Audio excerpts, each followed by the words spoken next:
Ni Safe Watch Store kwa mara nyingine amekuja na mzigo mwingine mpya. Mzigo mpya kabisa.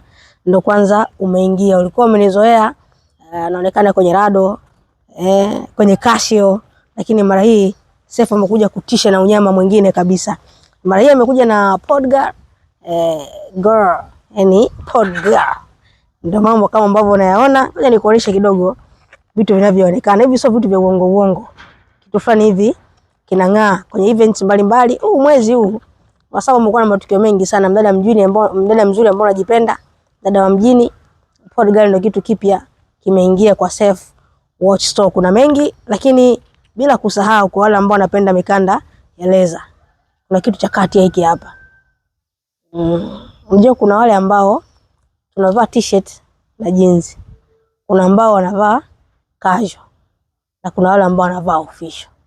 Kwa kila saa ina sehemu yake ya kuvalia. Hilo darasa la siku nyingine, lakini acha tu nikwambie kwamba mimi naishi humu.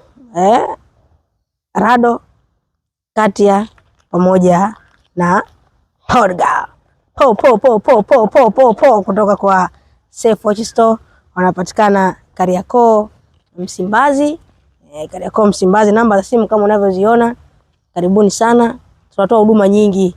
Mbali tu na saa, huduma nyingi sana zinazohusiana na saa zinapatikana pale Kariakoo Msimbazi kwa Safe Watch Store. Tupigie simu ama njoo inbox, sema nataka hicho kitu, mimi nitakupeleka ama nitakufikisha kwa Safe Watch Store Kariakoo Msimbazi.